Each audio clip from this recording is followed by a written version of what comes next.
এই সুন্দর পৃথিবী কারো জন্য সুন্দর আর কারো জন্য কষ্টের।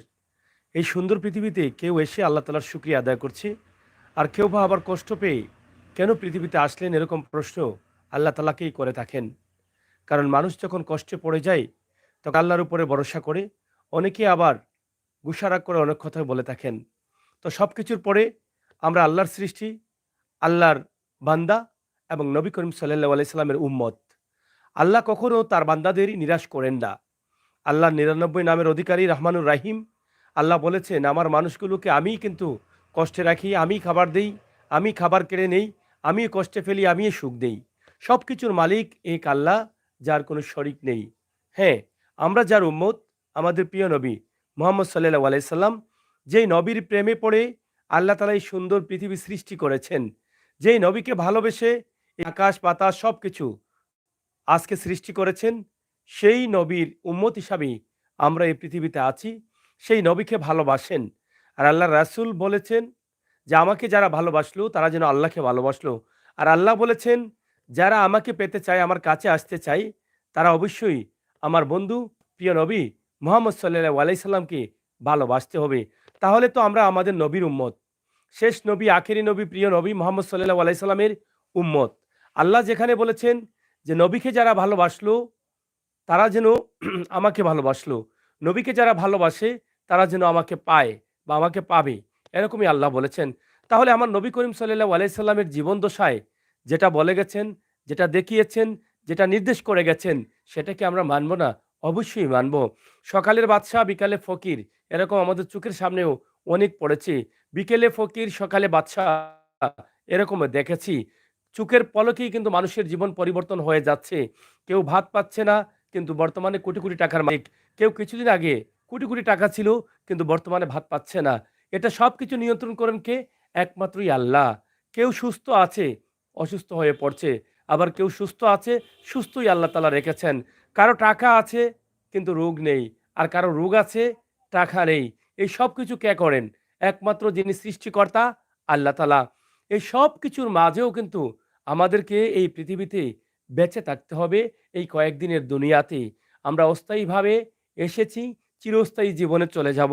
তো এখানে আল্লাহ তাআলা যে আমাদেরকে পাঠিয়েছেন, আমরা কি আল্লাহর উম্মত হচ্ছি? আমরা কি নবীর উম্মত হচ্ছি? আল্লাহর বান্দা হচ্ছি? আমরা কি জান্নাতে যাব না জাহান্নামে যাব? এই পৃথিবীতে কাউকে কষ্ট দিচ্ছেন, আবার কাউকে সুখে রাখছেন। এই পৃথিবীতে কাউকে টাকাওয়ালা করেছেন, আবার কাউকে গরিব করেছেন। এই পৃথিবীতে কাউকে রাজপ্রাসাদের মালিক করেছেন, আবার কাউকে গাছতলার মালিক করেছেন। এই পৃথিবীতে কারো জায়গা জমিনের অভাব নেই, আবার কারো থাকার মতো ভিটেটাও নেই। তো সবকিছুর মালিক কে? একজনই, আল্লাহ তাআলা। কেন এগুলো? কেন করছেন? কি কারণে করছেন? এই যে আপনাকে, আমাকে, আমাদেরকে মরার পরে আল্লাহ জান্নাতে দিবেন না জাহান্নামে দিবেন, এই রাস্তাটা নির্ধারণ করার জন্যই কিন্তু আল্লাহ তাআলা এই পৃথিবীতে এত কিছু করেছেন। যদি এত কিছু না করে আল্লাহ তাআলা মরার পরে জান্নাত এবং জাহান্নাম না দিতেন, শুধু জান্নাত থাকতো, তাহলে এত নির্দেশ থাকতো না। শুধু জাহান্নাম থাকতো, তাহলে এত নির্দেশ থাকতো না। মরার পরে সুখ আছে এবং শান্তি আছে। এই দুটি আছে বলেই পৃথিবীতেও দুটি রাস্তা আছে। একটি হচ্ছে শয়তানের রাস্তা, তার মানে শয়তানের রাস্তা আপনাকে মরার পরে জাহান্নামে নিবে। আর আল্লাহর রাস্তা যেটা আছে, আপনাকে মরার পরে জান্নাতি করবে। মরার আগেও দুটি রাস্তা, মরার পরেও দুটি রাস্তা। তো সেই দুটি রাস্তা থেকেই আমাদেরকে বেছে নিতে হবে, আমরা মরার পরে কোন রাস্তায় যাব। আমাদের মেধা আছে, জ্ঞান আছে, বুদ্ধি আছে। শ্রেষ্ঠ জাতি হিসাবে মানুষকে আল্লাহ তাআলা এই পৃথিবীতে পাঠিয়েছেন। এই কারণে জ্ঞান, মেধা, বুদ্ধি আছে, নিজে নিজের কাজ করতে পারবে, নিজে নিজের রাস্তা দেখে দেখে যেতে পারবে, নিজে নিজের পথ খুঁজতে পারবে। তাই আসুন না আমরা জান্নাতের রাস্তা খুঁজি। আসুন না, আমার নবী করিম সাল্লাল্লাহু আলাইহি সাল্লাম মানুষের কল্যাণে কাজ করেছেন। সেই নবীর আমলে যখন মানুষ ক্ষুধার্ত ছিলেন, আমার নবী করিম সাল্লাল্লাহু আলাইহি সাল্লাম না খেয়ে সেই খাবারগুলো মানুষকে দিতেন। আমার নবী করিম সাল্লাল্লাহু আলাইহি সাল্লাম বিপদে থাকা মানুষের কাছে যেতেন। আমার নবী করিম সাল্লাল্লাহু আলাইহি সাল্লাম বলে গেছেন, মানুষ যখন বিপদে পড়ে, তোরা এগিয়ে আসো, এই মানুষগুলোকে সাহায্য করো। কারণ নামাজ আপনার উপরে ফরজ। নামাজ রোজার পাশাপাশি মানব সেবাটা পৃথিবীর শ্রেষ্ঠতম সেবা। মানব যখন কষ্টে থাকে, মানুষ যখন কষ্টে পড়ে যায়, মানুষ যখন চিকিৎসাহীন হয়ে পড়ে যায়, মানুষ যখন খাবারহীন হয়ে পড়ে যায়, মানুষ যখন তার বাসস্থানহীন হয়ে পড়ে যায়, তখনই কিন্তু সমাজের দায়িত্ব থেকে থাকে। একদিকে নৈতিক দায়িত্ব, সামাজিক দায়িত্ব, অন্যদিকে আপনার ইসলাম ধর্ম যা বলে, নবী করিম সাল্লাল্লাহু আলাইহি সাল্লামের নির্দেশ। তাই আমরা চেষ্টা করব আমাদের যার যার জায়গা থেকে এই সমস্ত মানুষের কল্যাণে কাজ করার এবং এই সমস্ত মানুষের দোয়া যেন আমাদের আমলে আসে। আল্লাহ তাআলা যেন আমাদের বিপদ আপদ থেকে রক্ষা করেন। আগামী দিনটা যেন সুন্দরভাবে চলার তৌফিক দান করেন। আমিন। প্রিয় দর্শক, আমি যেই জায়গায় আছি সেই জায়গাটি হচ্ছে সিলেট সিটি কর্পোরেশনের আওতাধীন এলাকা, যেটা চাতলিবন রয়েছে। বর্তমান ইউনিয়ন আছে, কিন্তু সিটি কর্পোরেশন একদম পাশাপাশি জায়গা। চাতলিবন গ্রাম, সোনাতলা অথবা বাধাঘাট রোড তেমুকি থেকে আসতে এই গ্রামে চাতলিবন অথবা চাত্তল হয়ে যে বাইপাস এয়ারপোর্ট রোড রয়েছে তেমুকি থেকে, সেই রোডের পাশেই কিন্তু এই বাড়িটি রয়েছে। তো আমরা কেন আসছি, কি কারণে আসছি, সেই বিষয়টি তাদের কাছ থেকে সরাসরি আপনাদের কাছে উপস্থাপন করব। শুধু একটা কথাই বলবো, এই ভাইটি ভালো ছিল, সুস্থ ছিল, চাকরিও করছিল একটা ব্যাংকে, কিন্তু সেই চাকরিটাও নেই, অসুস্থ হয়ে পড়েছে। কি অসুস্থ, কেন অসুস্থ, কি কারণে তার বিটে নেই, কি কারণে সে আজকে লাইভে এসেছে, সে বিষয়গুলো একটু জানবো প্রথমে তার মায়ের কাছ থেকে। হ্যাঁ, আপনি ধরা লাগবে না। হ্যাঁ, ধরেন। এটা আসসালামু নিচে রাখেন। আপনি সোজা আসসালাম হয়ে যান, বসেন, সোজা হন। হ্যাঁ, এটা ধরেন। বলেন। আসসালামু আলাইকুম। আমি অসহায়, আমার বাচ্চা লইয়া জাগা জুগা বেশি আর বা বিটা উটা নাই, কোনটা নাই। এখন চিকিৎসা করতে করতে এখন তো আমি ওকে জয় গেছি। এখন চিকিৎসা করতাম পারাম না, বাচ্চা হাত দি খাইতেও পারে না, কোনটা করতে পারে, একটা পানিও খাইতে পারে না হাত দি। নিজে মুখে তুলিয়া দিলে তো খাবানি একটু নামায়া লাগে। কথা বলেন, আপনার মুখ দেখা যায়। আপনি উপর দিকে তাকান। মুখে তুলিয়া এদিকে দিলে তাকান আপনি। হ্যাঁ, বলেন। মুখে তুলিয়া দিলে তো খায়, আনাইলে খাইতে পারে না। সারা শরীরের রোগে খালি টানে। কোনো চিকিৎসা করতে করতে ছিলে তখন কইছেন ডাকা লইয়া যাইবা লাগে। এখন তো আমার ডাকা যাইবার কোনো চারা নাই। ও তারা কাছে গিয়া আরদাস করছিলাম। আমার তো আর কোনটা করার নিও নাই, আপনারা সাহায্য করতাম। সুন্দর করে বলেন। এখন বাচ্চা ঘুরে লইয়া চিকিৎসা খান চালাইতাম পারলাম না, কোনটা করতাম পারলাম না। এখন আপনারা সাহায্য করলে চিকিৎসা খান চালাইতাম। আপনার ছেলে কয়জন? 2 ছেলে আর 2 মেয়ে আমার। 2 ছেলে 2 মেয়ে। এখন সংসার চালায় কে? সংসার চালানি এখন চালানির কেউ নাই। সংসারই চালানি একটা টেকা তো আনিয়া দেওয়া নাই, জায়গা যারা আছিল বেচিয়া উচিয়া খাইয়া দুইয়া জায়গা কোন চিকিৎসা জায়গায় করিয়া ছিল? শেষ। ও যে গরু বইয়া মাত্রাম ও এটা গরু, বলেন সুন্দর করে। ও ঘরটাও বিক্রি ও করছেন, এটা গরুটাও বলেন। বিক্রি করে লিছি। ওখান উপরের জায়গার তাকি কোনটা নাই। এখন আপনার ও ছেলের মানে কি রোগ কি? কতদিন থেকে সে অসুস্থ? 1 বছর তো বেশি হয়ে গেছে তার রোগ। 1 বছর থেকে। জি হয়, বেশি হয়ে গেছে এখন। তার বাবা আছেন? জি না, তার বাবাও নাই। এতিম বাচ্চারা বাবা বাসনা। কতদিন আগে মারা গেছেন? 8 বছর হয়ে গেছে মারা গেছেন তারা। মানে 8 বছর। জি হয়। এখন আপনি মানে কি চান? মানে ঘর চান, বাড়ি চান, না ওন সন্তানের চিকিৎসা চাচ্ছেন? আমার বাচ্চাগুলোর চিকিৎসা আপনারা দিতা আর তোরা গোড় দুয়ার পারলে সাহায্য করতাও, আর কিছু না রে। আপনার বাচ্চা কি করতো আগে? বাচ্চা তো এটিএমও চাকরি করতো আগে। মানে এটিএম কি? এটিএম ব্যাংকও। ব্যাংকও? জি হয়। ও এখন করে না এটা? সিকিউরিটি আছিল, ওখান তো কিচ্ছু নাই করবার। ওখান নিজে চলতে পারে না, নিজের হাত দিয়ে খাইতেও পারে না। পানি ফুটিনো নিজে মুখে তুলিয়া খাবাইয়া দেই। এটা কি আপনার কষ্ট হয় না? জি হয়, কষ্ট নাই তো। তো বিয়ানে গেছি আপনারা হচ্ছে তার ঘুমো তুইয়া গেছি। মানে সে হাঁটতে পারে না, মানে নিজের হাত দিয়ে খেতে পারে না। জি এর না, সমস্যা কি? রোগের সমস্যা না খালি কোনের? রোগের সমস্যা, খালি রোগে টানে। ও হুম। হাত লড়াইলেও রোগে টানে। হাত লড়াইলে করিয়া খাইতে পারে না, সবাইয়া কিচ্ছু। রোগে বাড়ি মারি দে করি ডরাইয়া খায় না। ডাক্তার দেখাইছেন? ডাক্তার দেখাইতে দেখাইতে মেডিকেল ভর্তি আসিলাম 1 মাস, একবার 25 দিন, একবার 15 দিন।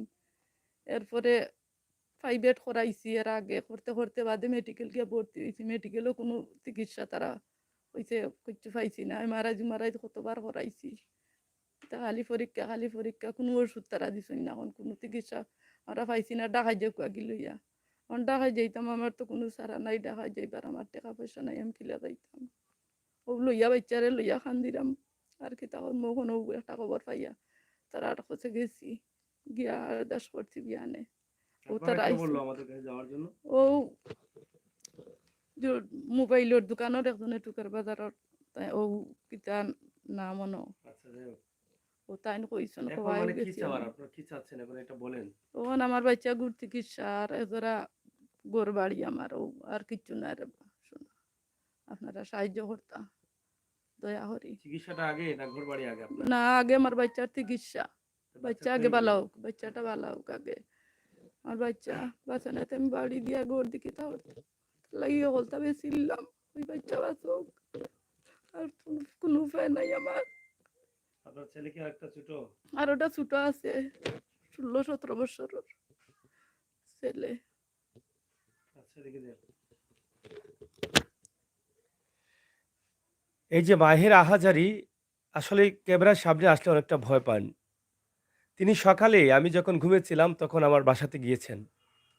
কিভাবে গেলেন আমি নিজেও জানি না। এভাবে অনেকেই যে গিয়ে থাকেন। তো যখন ঘুম থেকে উঠলাম তিনি কান্না শুরু করে দিলেন। যে কি হয়েছে যে আমার ছেলেটা এভাবেই চিকিৎসার অভাবে মারা যাবে। আমার ছেলেটাকে নিয়ে আমি কি করব? কোথায় যাব? আমার তো বাড়িটাও বিক্রি করে দিয়েছি। একমাত্র সম্পদ ছিল বাড়ি। যেখানে মাথা গোঁজার টাই প্রত্যেকটা মানুষের জন্য প্রয়োজন, সেই বাড়িটাও বিক্রি করে দিয়েছেন এই মায়ের সন্তানের চিকিৎসার জন্য। যদিও বাড়িটা কিছুদিন আগে বিক্রি করেছেন সস্তা দামে, কিন্তু সেই বাড়িটাও কিন্তু আজ হারিয়ে ফেলেছেন।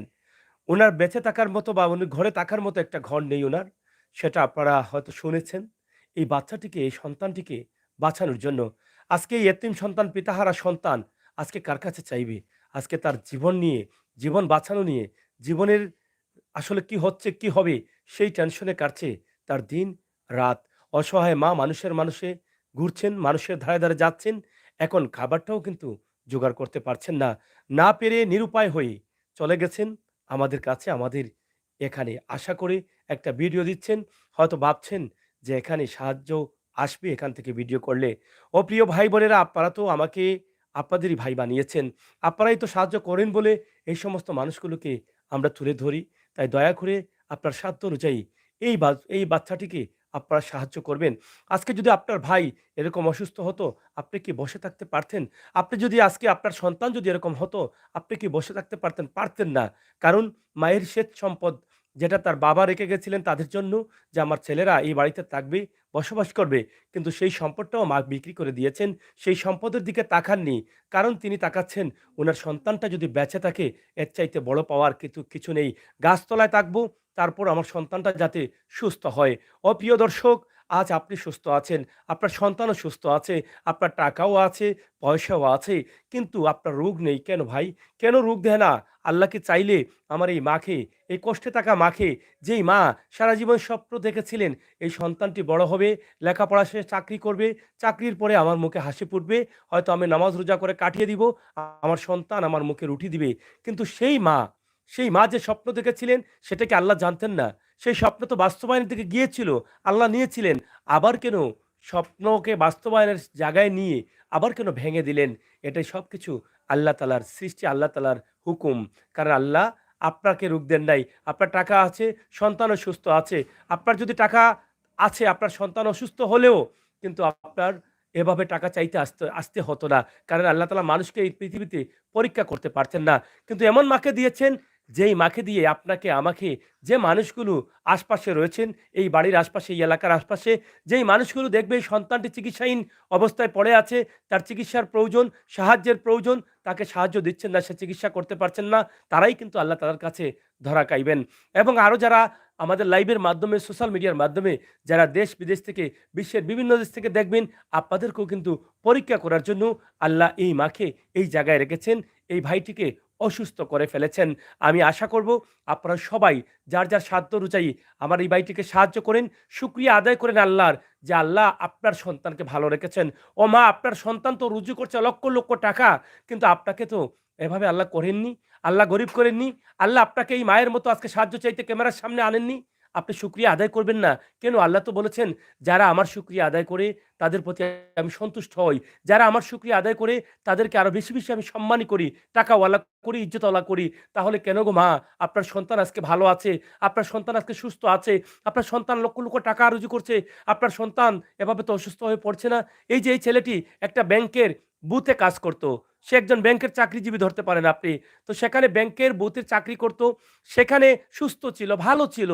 তো মিনিমাম তো লেখাপড়া করেছেই, লেখাপড়া করে তো সে চাকরিটা পেয়েছে, কিন্তু সুস্থ অবস্থায় সে অসুস্থ হয়ে পড়লো। তো আপনার সন্তান যে সুস্থ থাকবে কি গ্যারান্টি আছে? আমি যে আজকে এখানে সুস্থভাবে কথা বলছি, সুস্থ থাকবো কি গ্যারান্টি আছে?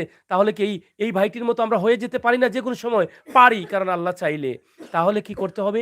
আল্লাহ তাআলা এই সমস্ত মানুষকে দিচ্ছেন আপনার চোখের সামনে, আপনার মাথার সামনে, আপনার চোখের সামনে, আপনার কানে শুনছেন, আপনার চোখে দেখছেন, আপনার জ্ঞানে শুনছে, জ্ঞানে বুঝছে। তো সবকিছু বোঝার পরে, দেখার পরে, জানার পরে যদি আপনি সাহায্য না করেন, আল্লাহর শুকরিয়া আদায় না করেন, তাহলে কি করে আপনি আশা করেন আপনি এই পৃথিবীতে ভালো থাকবেন সারা জীবন? যতদিন আপনি বাঁচবেন, কি করে আশা করতে পারেন আল্লাহ রাসূলের কথা না মেনে, আল্লাহ রাসূল যে নির্দেশ দিয়েছেন, আল্লাহ যে নির্দেশ দিয়েছেন, আপনার ধনের উপরে, আপনার সুস্থ থাকার উপরে আপনাকে নির্দেশ করা হয়েছে। আপনি দান খয়রাত করতে হবে, আল্লাহর শুকরিয়া আদায় করতে হবে, ফিতরা যাকাত দিতে হবে। তো এগুলো না দিয়ে আপনি কি করে আশা করতে পারেন যে সবসময়ই কিন্তু আপনার দিন এভাবেই যাবে, সবসময় ঝকঝকে আলো জ্বলবে আপনার ঘরে? আপনার ঘর কি অন্ধকার হবে? একবারও ভাবেন না? যে কোনো সময় আলো নিভে যেতে পারে, অন্ধকার হয়ে যেতে পারে। কারণ অন্ধকার হয়ে যাওয়ার আগে যদি আমরা আলো জ্বালিয়ে রাখার চেষ্টা না করি, একটা বাতি যখন আপনি জ্বালাতেন কেরোসিন দিয়ে, সেই কেরোসিন শুকিয়ে গেলে কিন্তু বাতিটা অন্ধকার হয়ে যায়। বিদ্যুৎ যখন লাইনে থাকে, আলোটা জ্বলতে থাকে। বিদ্যুৎটা চুইচ অফ হয়ে গেলে, বিদ্যুৎটা ক্ষয় হয়ে গেলে বিদ্যুৎ কিন্তু কমে যায়, বিদ্যুতের লাইট বন্ধ হয়ে যায়, আলোটা বন্ধ হয়ে যায়। তাহলে আপনাকে যে আল্লাহ মেশিন দিয়েছেন, আপনাকে যে আল্লাহ মেশিন ভালো রাখার জন্য নির্দেশ দিয়েছেন, সেই নির্দেশ যদি আপনি না মানেন, তাহলে তো আপনার মেশিন, আপনার সন্তানের মেশিন যেকোনো সময় অচল হয়ে যেতে পারে, অন্ধ হয়ে যেতে পারে, আলো নিভে যেতে পারে। তাই এই আলোটা জ্বালিয়ে রাখার জন্য কিন্তু আপনাকে এখানকার যে জিনিসগুলো লাগে, যেমন বাতি জ্বালাতে তেল প্রয়োজন হয় এবং লাইট জ্বালাতে বিদ্যুৎ প্রয়োজন হয়, সেগুলো লাইন আপনি কালেকশন রাখতে হবে। দেখি কি হয়েছে? হ্যাঁ, সেগুলো লাইন কিন্তু আপনাকে কানেক্ট করে রাখতে হবে। তো সেই লাইনটি কিন্তু আপনি ছাড়বেন না। ও ভাই, আপনি সুস্থ আছেন। আমরা দুহাত তুলে আল্লাহর কাছে দোয়া করি, আমার ভাইটি আমার মানুষগুলোকে যেন আল্লাহ তাআলা সুস্থ রাখেন। আমরা দোয়া করি আপনি আপনার পরিবার নিয়ে ভালো থাকেন। কিন্তু এই দোয়াটা তো কাজে লাগাতে হলে আপনাকেও কিন্তু এগিয়ে আসতে হবে। আপনার তো আল্লাহর কাছে চাইতে হবে, নামাজ রোজা করতে হবে, দান খয়রাত করতে হবে। যে নির্দেশ আছে সেটা আপনাকে আল্লাহ তাআলার মানতে হবে। আপনার জীবনের আলোটা যাতে সবসময় ঝকঝকে জ্বলে থাকে, সেইজন্য আপনাকে খাজনা দিতে হবে, কাজ করতে হবে। কাজ না করলে যেকোনো সময় আপনার জীবন অচল হয়ে যেতে পারে। আজকে এই ভাইটির পা কাজ করছে না, হাত কাজ করছে না। একদম সুস্থ সবল কত সুন্দর একটা ভাই। কিন্তু তার পাটা আজকে চালাতে পারছে না। হাত দিয়ে লড়তে পারতেছে না। তার হাত অবশ হয়ে আসছে, পা অবশ হয়ে আসছে। আমরা সেই ভাইটির সাথে একটু কথা বলি। হ্যাঁ, তোমার এখন সমস্যা কি হচ্ছে একটু বলো তো? আসসালামু আলাইকুম। আমার হাত তো আর পাও বেশি সমস্যা। আমার হাঁটতে গেলে রোগে বাড়ি মারি দেয়। হাঁটতাম পারি না। হাঁটিয়া মসজিদ আনা যাইতাম। আজ ১ বছর থেকে আমি বাড়িত গর্ব উঠি। হাত দিয়েও আমি কিছু করতাম পারি না। হাত দিয়ে ভাতটাও খাইতাম পারি না। রোগে বাড়ি মারি শক্তি পাই না। আমি দোয়া চাই, আপনারা দোয়া করবো আমার লাগি। আল্লাহ যেন আমারে সুস্থ করেন। আমি নামাজটাও পড়তে পারি না। দাঁড়াইয়া বইয়া পড়ি ইশারায়। আল্লাহ যেন আমারে সুস্থ তাদের নামাজটা পড়তাম পারি। দাঁড়াইয়া মসজিদে গিয়া আবার আমি রুজি রোজগার করতাম পারি। আমার মার সেবা করতাম পারি। আর আমার এই মুহূর্তে পরিবারের রোজগারই নাই। ঘর চালানোর মতো নাই। পারলে সাহায্য যদি করেন আপনারা, সবার দিকে তাকান। হ্যাঁ। আপনারা যদি কিছু সাহায্য করেন তাইলে ভালো হয় আমার। চিকিৎসা ডাক্তাররা কইছে টাকা যাওয়ার লাগে। চিকিৎসাটা চালাই নিয়ে একটু আপনি সহজ কি হইব। করতেন? আমি এটিএম সিটি ব্যাংকের একটা বুথ চাকরি করতাম। মানে ব্যাংকের বুথে চাকরি করতেন। জি, তো সেটা দিয়ে আপনার পরিবার চলতো। জি। কিন্তু অসুস্থতা হওয়ার পরে কি আপনার চাকরি আছে না নাই? না, এখন চাকরি নাই। আমি তো আর যাইতাম পারি না। আমার হাত পাও কাজ করে না। আমি কিভাবে আর চাকরি করবো? এই চাকরিটা কতদিন করছিলেন আপনি? চাকরিটা প্রায় ৭ বছর ৭ বৎসর। এই চাকরি করছিলাম। তো সিটি ব্যাংকে থেকে কি আপনাকে কোনো ধরনের সহযোগিতা করেছে তারা এই অসুস্থতা শুনে? জি না, তারা কি জানে এই অসুস্থতার কথা? জানে। কোনো সাহায্য পান নাই আপনারা? জি না। এখন আপনার হাত পা কি ধীরে ধীরে অবশ হয়ে যাচ্ছে নাকি? নাকি? যে ধীরে ধীরে খারাপ ওর অবস্থা, রোগে টানে। হাত পাও নাড়াইতে গেলে, কাজ কিচ্ছু করতে গেলে হাত দিয়ে রোগে টানে, টান মারি। মানে ভাতটাও হাত দিয়ে খাইতে পারেন না? জি পানিও না, খাইতে পারে না আর কি। মানে হাতটা উপরে উঠাইতে পারেন না? উপরে উঠাইতে কষ্ট হয়ে পারি না। এটা হাত কি দুর্বল হঠাৎ করে এখন। হইছে না আপনার ধীরে ধীরে হইছে? মানে শরীরে কোনো সমস্যা ছিল এর আগে? হাঁটুর রোগে বাড়ি মারি। আগে রোগের সমস্যা ছিল কিছু, তোর চলতে সমস্যা হইতো না, তবে রোগে কি করতো? রোগে টানতো আগে, তবে কম ছিল। আর এই ১ বছর আগে হাঁটুর রোগে টান মারছিল আমার। ও হ্যাঁ। হাঁটুর রোগে টান মারার পর থেকে সমস্যাটা বাড়ি বাড়ি এই এরকম হইছে। এখন মানে আপনার মানে বাড়ি আছে? না, বাড়িটা আমার বিক্রি করা হইছে। এখন কি আছে আপনাদের? তখন কিচ্ছু নাই, কিছু নাই। কিচ্ছু নাই। ও তো এখন আপনাকে অনেক ভাই বন্ধুরা দেখছে, সামনের দিকে তাকান। যারা দেখছেন তাদের কাছে চান, তাদেরকে বলেন আপনার অনেক ভাই বন্ধুরা আছে প্রবাসে, যারা সাহায্য করবেন। তো এখন আপনার মানে চিকিৎসা কি সিলেট আর নাই? না, না, ডাক্তার চিকিৎসা কইছে কইছেন ঢাকাইতে সিলেট আর যাবেন। হইতো না। ডাকাত যাওয়ার লাগে, ডাকাত রেফার করছে, তারা ডাকাত গেলে হয়েছে হইতে পারে চিকিৎসা। ঢাকা টাকা যাইতে লাগে তো হলে আমরা টাকা ঢাকায় কত লাগবে এটা বলছে? জি না, এটা বলছেন না তারা। কত লাগে হয়েছে না, তবে আমাদের তো পর্যন্ত সামর্থ্য লাগে। নাই, আমরা এখন ভাত খাওয়াটাই এখন ভাত। কানতে কানতে রে বাবা ইচ্ছা লাগে আমি চৌকে ওকে দেখি না, আমিও চৌকে দেওয়ার আপনার করতাম, ও আপনারা দেওয়ার আপনার চৌকে। তা আপনার কষ্ট হয় না যে আপনি যখন আপনার পরিবারের জন্য কিছু করতে পারেন নাই, এটা কষ্ট হয় না আপনার? কষ্ট হয়। অবশ্যই কষ্ট হয়, হ্যাঁ, অবশ্যই কষ্ট হয় আমার। কষ্ট হয়। এটাকে লড়াইয়া দেন, এটা লড়াইয়া দেন। হ্যাঁ, আরে ভাই লড়াইয়া দেন এটা।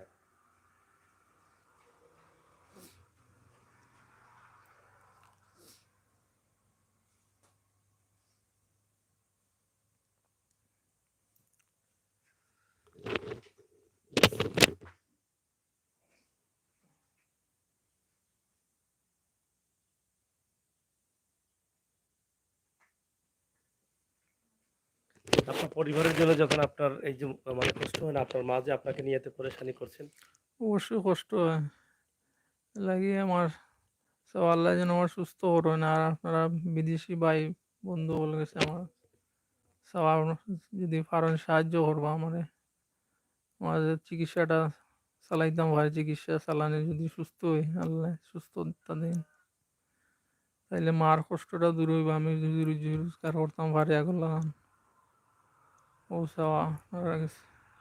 ডাক্তারকে বলেছে এটা চিকিৎসা দ্রুত নিতে হবে। যে এটা কি দ্রুত রোগের সমস্যা না অন্য কোনো সমস্যা? যে রোগের সমস্যা হয়েছে, রোগের টানে আটতে গেলে রোগের টান মারে, আদি কিছু করতে হলে রোগের টান না মারে, করলে কিছু খাইতে গেলেও রোগে টান মারি যায়। কোথা হইতেও সমস্যা করে রোগের টানে, ভাত মানে খাইতেও সমস্যা, সবাইতেও সমস্যা রোগের টানে। আচ্ছা, আপনি বলেন, আমরা শেষ করে দিতে চাই। আপনি মন খুলে বলেন তাদের কাছে, যারা দেখছেন আপনাকে, তাদেরকে বলেন। এটা নামায় রাখেন, এটা আসসালামু নামায় আলাইকুম। বলেন। হ্যাঁ, সামনের আসসালামু দিকে তাকান। আলাইকুম। বাবা ভাই সকল আপনারা হচ্ছে আমি সাহায্য চাইরাম, আপনারা হচ্ছে ফোনটা ধরেন, ফোন আসছে। আপনারা সাহায্য করতে। আমার বাচ্চা গুড়ে চিকিৎসা খান চলতো, আমার বাচ্চা গু পালা হইলে আমি পালা, আমাদের বাচ্চার কারণে কানতে কানতে আমি চৌকে উকে দেখি না রে বাসনা। একটা বছর ধরে বাচ্চা ঘুরে লইয়া অশান্তি করো, কত মেডিকেল কত ডাক্তার দিয়ে দেন হয়েছে, যাইতে যাইতে হেরান হইয়া ওনার কোনো যাওয়ার মতন নাই, তফিক নাই আমার আর। ওখানেও বেটার গেছি গেছি বিয়ানে আরো জনে খোয়ায়, ও তারা আইসন কষ্ট করি আপনারা আমার ওখানটা সাহায্য করি, আর আমার বাচ্চা ঘুরছে বাগান করাইতা আপনারা নাকি হইব নে, দোয়া পাইবা না আপনারা জন্য, আর কিছু নাই রে বা। পুরো নাম্বারটা বলেন একটু। 017 017 48 48 00 00 35 35 66। 66। জি, এটা কার? এটা আমার নাম্বার। এটা কি বিকাশ না না, রকেট? রকেট। রকেট, বিকাশ নাই? না, বিকাশ নাই, আচ্ছা, আর আপনার নগদ আম্মার বাস। যেটা? নাম্বারটা নগদ বাস। বলেন। 017 017 93 93 67 67 40 40 58। 58। আপনার নাম? আবু সাইদ, আপনার গ্রাম? চাতলিবন, ইউনিয়ন? টুকুর বাজার। চোকার বাজার ইউনিয়ন। দর্শক, পবিত্র জোহরের আজান হয়ে গেছে, আমরা নামাজ আদায় করবো ইনশাআল্লাহ। আমরা দোয়া করবো আল্লাহ তাআলা যেন আমার ভাইটিকে সুস্থ করে দিন। আপনার আমাদের সকলের উসিল্লা এবং সহযোগিতায় আল্লাহ চাইলে সবকিছুই সম্ভব। যে ভাইটি সুস্থ সুন্দরভাবে তার জীবনটা পরিচালনা করার চেষ্টা করেছিল, হঠাৎ করে অসুস্থ হওয়ার কারণে তার পরিবারে চলছে আজকে হাহাকার। যে ভাইটি ব্যাংকের বুথে চাকরি করত, সে ভাইটির আর চাকরি নেই। সিটি ব্যাংকে চাকরি করলেও অসুস্থ হওয়ার পরে তার আর খোঁজখবর নেওয়া হয়নি। আমি আশা করি হয়তো তারা কতটুকু জানেন বা জানেন না, এটা আসলে বুঝতে পারছি না। যদি আমাদের ভিডিওটি সিটি ব্যাংকের কোনো দায়িত্বশীলের চোখে পড়ে থাকে, তাহলে আমি মনে করি যে মানুষটি 7 থেকে 8 বছর চাকরি করেছে, আপনাদের অধীনে ছিল, সেই মানুষটিকে একটা অনুদান দেওয়ার দরকার রয়েছে। পাশাপাশি তার ভিটেটা বিক্রি করে দিয়েছে। বাড়িটার তো প্রয়োজন অবশ্যই, কিন্তু বাড়িটার আগে এই মানুষটি সুস্থ হওয়ার দরকার। যেই মানুষটির পা হাত অচল হয়ে যাচ্ছে ধীরে, ধীরে যত সময় যাচ্ছে তত রক্তটা নষ্ট হয়ে যাচ্ছে। আমার মনে হয় যে রক্ত চলাচলটা স্বাভাবিক না। কারণ এখানে মাউন্ট এডুরা ডাক্তার দেখিয়েছেন, আমরা দেখছি নিউরোলজি, সম্ভবত ডাক্তার মাউন্ট এডুরা যে ডাক্তার দেখিয়েছেন। এই যে দেখেন, এখানে আমরা দেখেছি, অনেকে চিনবেন এই ডাক্তারকে। সিলেট মাউন্ট এডুরা হসপিটাল বর্তমান আধুনিক তার ছোঁয়ায় যে চিকিৎসাগুলো চলে। Rahat Amin Chowdhury, MBA, BBS, MD, neurology. এটা মাউন্টেড রোডের ডাক্তার। সর্বশেষ তারা এই ডাক্তার দেখিয়েছেন এবং এখানে অনেক রিপোর্ট আছে, আপনারা দেখেন। এই রিপোর্টগুলো করে তিনি বলেছেন যে তাদেরকে ঢাকাতে যাওয়ার জন্য। এই যে রগগুলো আপনারা দেখছেন। তো আল্লাহ তাআলা যেন আমাদের সকলের সহযোগিতায় এই ভাইটিকে ঢাকা যাওয়ার তৌফিক দান করেন। কারণ ব্যয়বহুল চিকিৎসা, এখন আপনারা জানেন যে চিকিৎসা করাতে এই যে ডাক্তারের ভিজিট কত দিছেন? ১,০০০ টাকা ভিজিট। যেখানে তাদের নুন আনতে পান্তা পোড়ায়, যেখানে তারা বেঁচে থাকার জন্য এক পুরো ডাল আনতে পারছেন না, ১,০০০ টাকা ভিজিট কিভাবে দিবেন? আর আশপাশের মানুষ কত দিতে পারে? হয়তোবা কিছুটা সাহায্য করলে করতে পারে। কিন্তু মা তার সম্পদ যেটা ছিল বিটে বিক্রি করে সন্তানকে বাঁচানোর চেষ্টা করছেন। যদি আমরা সবাই বাই হয়ে যাই, আমার এই ভাইটিকে সাহায্য করতে পারি, আমরা আমাদের সন্তান মনে করে আমরা সাহায্য করতে পারি, আমরা আমাদের সমাজ থেকে সামাজিক দায়িত্ব হিসাবে আমরা দায়িত্ব পালন করতে পারি, আমরা আমাদের নবী করিম সাল্লাল্লাহু আলাইহি সাল্লামের নির্দেশ মনে করে আমরা আমাদের এই দায়িত্বটি আমরা পালন করতে পারি। অপ্রিয় ভাই বোনেরা, আমরা সবাই মারা যাব, টাকা পয়সা সব ব্যাংকে পড়ে থাকবে। আমরা কেউ এই পৃথিবীতে চিরস্থায়ী না। আপনি মরে যাবেন, আপনার সন্তানগুলো পড়ে থাকবে। কিন্তু আপনার সন্তান কি করবে? আপনার টাকা দিয়ে ভালো করবে না খারাপ করবে। কিন্তু আপনার টাকা রেখে যান, সন্তানদের জন্য অবশিষ্ট টাকা যেটা আছে রেখে যান, অসুবিধা নাই। কিন্তু আপনার মন থেকে ইচ্ছে মতো, মন মতো আপনি সাহায্য করেন। কাল কিয়ামতের দিন যাতে বলতে পারেন, নবীর পাশে দাঁড়িয়ে ফেরেশতাদের যেন বলতে পারেন যে আমি আমার সাধ্য মতো, ইচ্ছে মতো, মন মজাইয়া আমি কিন্তু সাহায্য করে আসতে পারছি। তখন হয়তো এর উসিলায় আপনি জান্নাতি হতে পারেন। আমাদের চলায়, ফিরায়, হাঁটায়, বসায়, কথা বলায় আমাদের পাপ আর পাপ আছে। আমরা ভালো কতটুকু করতে পারছি? আমরা কি সঠিকভাবে চলতে পারছি? আমরা কি নামাজ সঠিকভাবে পড়তে পারছি? তো এগুলো আল্লাহ তাআলা মাফ করবেন কিভাবে? অন্য মানুষ যদি আপনার জন্য খুশি হয়ে দোয়া করে, আপনার আমলে যদি দোয়া কবুল হয়, তাহলে এই দোয়াটাই কিন্তু আপনার জীবনে যথেষ্ট। একজন মানুষের দোয়া আপনার জীবন পরিবর্তন করে দিতে পারে। একজন মানুষের দোয়া আপনাকে কোটিপতি করতে পারে। একজন মানুষের দোয়া আপনাকে সম্মানী করতে পারে। একজন মানুষের দোয়া আপনাকে জান্নাতি করতে পারে। একজন মানুষের দোয়া আপনাকে পৃথিবীতে আলো ছড়ানোর ব্যবস্থা করে দিতে পারে। আরেকজন মানুষের অভিশাপ কিন্তু মানুষকে যেভাবে দোয়া উপকৃত করে, অভিশাপ ঠিক তেভাবেই ধ্বংস করে। মানুষ, আপনি চলে যাচ্ছেন, আপনি গাড়িতে দেখেন অনেক গাড়িতে আপনিও দুর্ঘটনার শিকার হয়েছেন। কিন্তু আপনি সুস্থ আছেন, সেই দুর্ঘটনায় অনেক মানুষ মারা গেছে। কেন আপনি বেঁচে আছেন? হয়তো কারো দোয়া আছে। আল্লাহ তাআলা নির্ধারিত হায়াতের মধ্যে ফাড়া দিয়েছেন, বিপদ দিয়েছেন। এই বিপদগুলো কাটতে হবে কিভাবে? এই সমস্ত মানুষের দোয়ায়, বিপদগামী মানুষের দোয়ায়, অসহায় মানুষের দোয়ায়, চিকিৎসাহীন মানুষের দোয়ায়, ক্ষুধার্ত মানুষের দোয়ায় এই বিপদ কাটে। এই বিপদগুলো কেটে উঠতে পারলে আপনি নির্ধারিত হায়াত ৭০ বছর পর্যন্ত বাঁচবেন। আর যদি এই বিপদগুলো কাটানোর ব্যবস্থা আপনি না করেন, আপনার জ্ঞান কাজে না লাগান যে আল্লাহ কি বলেছেন, কোন কাজগুলো করলে আমার জীবনের সামনে আসা বিপদটা আল্লাহ তাআলা আমাকে এখান থেকে রক্ষা করবেন, সেটা যদি আপনি না ভাবেন, তাহলে আপনি সেই বিপদে মারাও যেতে পারেন। অথবা আপনার সেই বিপদটা আসলে এভাবে আমার ভাইয়ের মতো হঠাৎ অসুস্থ হয়ে পড়ে যেতে পারেন, অচল হয়ে গড়ে পড়ে থাকতে পারেন। আপনি সুস্থ আছেন বলে, হাত আছে বলে, পা আছে বলে, চলতে পারছেন বলে আপনি ভাববেন না যে আপনি এভাবে সারা জীবন থাকবেন। কারণ আমার এই ভাইটিও তো সুস্থ ছিল, ৭ বছর চাকরিও করেছে, কিন্তু এখন তো সে পারছে না। তাহলে আপনার যে হবে না, কি গ্যারান্টি আছে? তাই আল্লাহ তাআলা যেন আমাদের প্রত্যেককে ভালো রাখেন, নিরাপদে রাখেন। এই সমস্ত মানুষগুলোকে ৳১ দেয়া মানেই হচ্ছে সহযোগিতা করা। এই ৳১ আর ৳১০০ আর ৳১,০০০ ৳১০,০০০ দিয়ে যদি এই সমস্ত মানুষকে খুশি করতে পারেন, এটাই আপনার আমলে দোয়া হয়ে যাবে। মানুষ হাত তুলে দোয়া করলে দোয়া হয় না। দোয়া করতে হয় মানুষের মন থেকে। আপনি এই যে এই মানুষগুলো হাত তুলে দোয়া করবে যে, "আল্লাহ আমার এই ভাইটি আমাকে সাহায্য করেছে, কবুল করো না", এটা বলা লাগবে না। উনারা যদি দোয়া নাও করে, আপনি যখন সঠিক নিয়তে, সহি শুদ্ধ নিয়তে আপনি সাহায্য করার কথা ভাববেন, যখন সহি নিয়তে আপনি এই মানুষগুলোকে সাহায্য করবেন ভাবছেন, তখনই কিন্তু আল্লাহর আরশে এটা কবুল হয়ে যায়। আপনার টাকা পাওয়ার পরে এই মানুষের মনটা যদি ন্যূনতম খুশি হয়ে যায়, এটাই আপনার জীবনের সবচাইতে বড় পাওয়া। আপনি এই পৃথিবীতে আসাটা সার্থক হবে। অনেক ভাই বন্ধুরা আছেন, অনেক টাকা পয়সা ব্যাংকে রেখে দিয়েছেন, কিন্তু আপনি মানুষকে সাহায্য করছেন না। রেখে যাচ্ছেন কার জন্য? আপনার সন্তানের জন্য, আপনার সন্তানের পরবর্তী সন্তানের জন্য। ও ভাই, এই সন্তান তো কাল কিয়ামতের দিন আপনি যখন দোজখে যাবেন, কোনোভাবেই আপনার সন্তান আপনাকে উদ্ধার করতে পারবে না। কোনোভাবেই আপনার নাতি আপনাকে উদ্ধার করতে পারবে না। আপনাকে উদ্ধার করতে হলে আপনার আমলনামায় এই জীবন দশায় আপনিই কিন্তু সওয়াব নিয়ে যেতে হবে, আমল ভালো নিয়ে যেতে হবে। তখনই কিন্তু আপনি পারেন। আপনি জীবন দশায় টাকা ব্যাংকে রেখে যাচ্ছেন, কিন্তু কাউকে সাহায্য করছেন না। আপনার সন্তান অথবা সন্তানের সন্তানরাও কিন্তু সেই শিক্ষা পাচ্ছে না। আল্লাহ রাসূল তো বলেছেন, আপনি পৃথিবীতে আপনার আওলাদকে সুশিক্ষা দিয়ে যান, ইসলামী শিক্ষা দিয়ে যান, ইসলামী জ্ঞান দিয়ে যান। মানুষকে কিভাবে সাহায্য করতে হবে, কিভাবে সহযোগিতা করতে হবে, মানুষের মুখে কিভাবে খাবার দিতে হবে, মানুষের সাথে কি আচরণ করতে হবে, কি ব্যবহার করতে হবে। তোমাদের মধ্যে সেই মানুষ উত্তম যেই মানুষের আচার আচরণ ভালো। তার মানে হচ্ছে এটা যে তুমি মানুষের সাথে টাকা দিয়ে পারো না, কথা দিয়ে মানুষকে খুশি করো। মানুষ রাস্তা দিয়ে হেঁটে যাচ্ছে, সালাম দাও। মানুষ যদি তোমার উপরে খুশি হয়, রাস্তায় হঠাৎ করে একটা মানুষ বিপদে পড়েছে, তুমি নিঃস্বার্থে তাকে সহযোগিতা করো। এই যে আচার আচরণটা দেখালা, এটার তো পরে যদি তুমি চলে যাওয়ার পরেও এই মানুষটা অন্য কারোর সাথে বলবে, অথবা নিজে নিজে বলবে যে ছেলেটা খুবই ভালো, এটাই কিন্তু তোমার আমলে দোয়া হয়ে থাকবে। আল্লাহ তো আপনাকে আমাকে সবাইকে নিয়ন্ত্রণ করছেন। এই বাচ্চাটিকে দেখছেন না, এই ভাইটিকে দেখছেন না, এই মায়ের কান্না দেখছেন না? উনি কাঁদতে কাঁদতে সন্তানের জন্য চোখ অন্ধ করে ফেলেছেন। তিনি বলছেন যে আমি চোখে দেখছি না। এই মানুষটা এই মানুষটাকে আল্লাহ দেখেন নাই? আল্লাহ অবশ্যই দেখছেন। কারণ আপনি যখন রাতে ঘুমান, আপনাকে কে নিয়ন্ত্রণ করেন? আপনি যখন রাতে ঘুমাতে যান, আপনি যখন দোয়া পড়েন, তখন কি পড়েন? যে আল্লাহ আমি তোমার নামে মরে যাচ্ছি। এই যে দোয়াটা পড়ে আপনি মরে গেলেন, আপনাকে সকালে জীবিত করে আল্লাহ করে। যদি সকালে জীবিত হন তাহলে দুনিয়া, আর যদি মরে যান তাহলে পরকাল। এটা তো নিশ্চয়। তো আপনি যে প্রতিদিন একবার মরেন, আবার আপনাকে জীবিত কে করেন? আল্লাহই করেন। তাহলে সেই আল্লাহ তো আপনাকে দেখে রেখেছেন, আপনাকে নিয়ন্ত্রণে রেখেছেন। তাহলে কি আমার এই ভাইটিকে দেখেন না? দেখেন, তারপরেও কেন? আল্লাহ জানেন যে চিকিৎসার জন্য সাহায্য চাইতে হবে, তারপরেও কেন তাকে এই রোগটা দিলেন? এই রোগটা উনাকে না দিয়ে টাকাওয়ালার ছেলেদের দিতে পারতেন না? পারতেন। তারপরেও কেন দিচ্ছেন? এই কারণে দিচ্ছেন, এই রোগটা হচ্ছে নিয়ামত। তাদের জন্য নিয়ামত, আমাদের জন্য নিয়ামত, আপনাদের জন্য নিয়ামত। কারণ মানুষ এই সমস্ত বিপদে যখন পড়ে, আল্লাহ যখন পালায়, তাদেরকে ভালোবেসে পালায়, তাদেরকে কুদরতি ছায়ার তলে রাখে, তাদেরকে রহমতের ছায়ার তলে রাখে।